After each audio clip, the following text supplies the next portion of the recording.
Bonnie yang kala itu berusia 24 tahun pada tahun 1993 telah memiliki satu anak lelaki bernama Aaron yang baru berusia 3,5 tahun. Suaminya bernama Michael Haim. Mereka tinggal di Jacksonville, Florida, Amerika Serikat.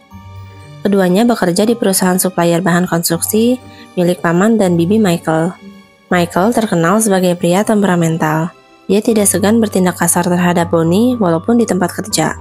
Bahkan, bibinya sendiri dapat bersaksi kalau pernah satu kali keduanya bertengkar. Lalu Michael membanting pintu, di mana tangan Bonnie sedang berpegangan pada kusen pintunya. Sehingga pintu itu menjepit jari-jari Bonnie dan menyebabkan kukunya patah. Sikap Michael yang kasar akhirnya merubah sudut pandang Bonnie mengenai masa depan pernikahan mereka. Bonnie yang sudah memantapkan tekadnya untuk berpisah, diam-diam membuka tabungan atas namanya sendiri. Lalu dia memindahkan sekolah putra sematawayangnya. Rupanya, Michael mengetahui tabungan rahasia yang dimiliki oleh Bonnie. Keduanya pun bertengkar hebat dan berujung dengan penutupan rekening Bonnie. Bonnie rupanya masih berupaya untuk dapat menyimpan uang demi tujuannya meninggalkan Michael. Dia akhirnya memilih untuk menyimpan uangnya pada seorang teman yang dia percaya. Sayangnya, Michael ternyata mengetahui rencana Bonnie yang berniat meninggalkannya dan ingin membawa putra mereka. Tanggal 6 Januari 1993, Bonnie sudah memiliki janji untuk pergi ke rumah bibi Michael. Mereka sedang mengatur acara baby shower untuk seorang teman. Tapi pada jam 8.30 malam, Bonnie tiba-tiba menelepon bibi Michael sambil menangis dan membatalkan janji temu mereka. Bonnie hanya mengatakan kalau dia dan Michael sedang bertengkar. Lalu Bonnie berkata kalau dia akan menghubungi bibi Michael besok pagi. Rupanya itu terakhir kali Bonnie menelepon, sebab keesokan harinya Bonnie telah dinyatakan hilang.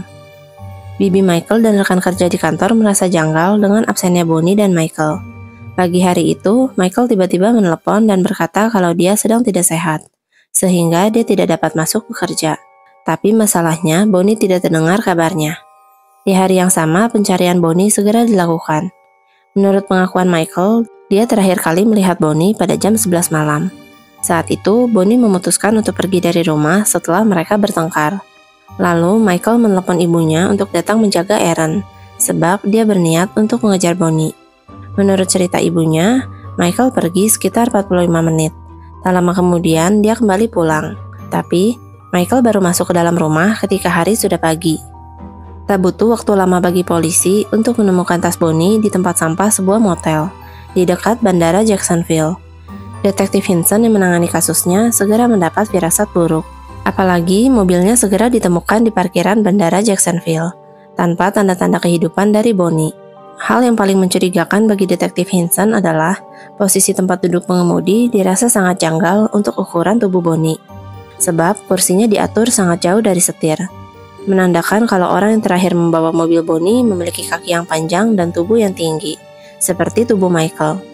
Lalu di bawah kursi pengemudi ditemukan jejak sepatu yang masih baru dan berukuran besar. Jejaknya berasal dari sepatu olahraga edisi terbatas. Lagi-lagi, Michael memiliki sepatu yang sama dengan ukuran yang sama.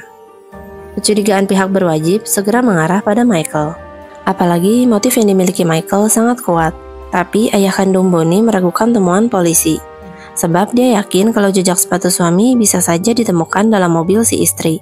Bukan berarti kalau si suami sudah melakukan hal buruk pada istrinya.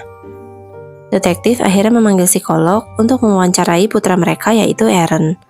Kesimpulan yang didapat oleh tim psikolog dari cerita Aaron mengungkapkan kalau pada malam itu kedua orang tuanya bertengkar hebat.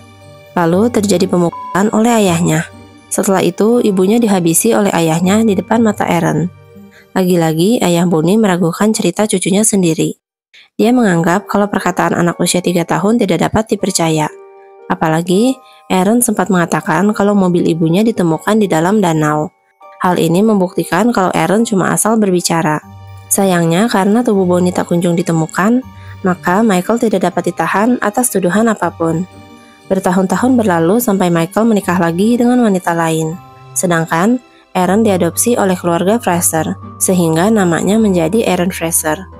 20 tahun kemudian, Aaron yang telah dewasa dan sempat mengalami depresi akibat kasus itu berniat untuk melakukan renovasi terhadap rumah masa kecilnya.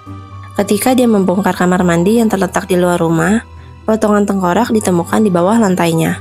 Hasil lab akhirnya mengkonfirmasi kecurigaan semua orang. Sisa dari jasad Bonnie yang sudah tinggal tulang belulang ditemukan terkubur di bawah lantai kamar mandi.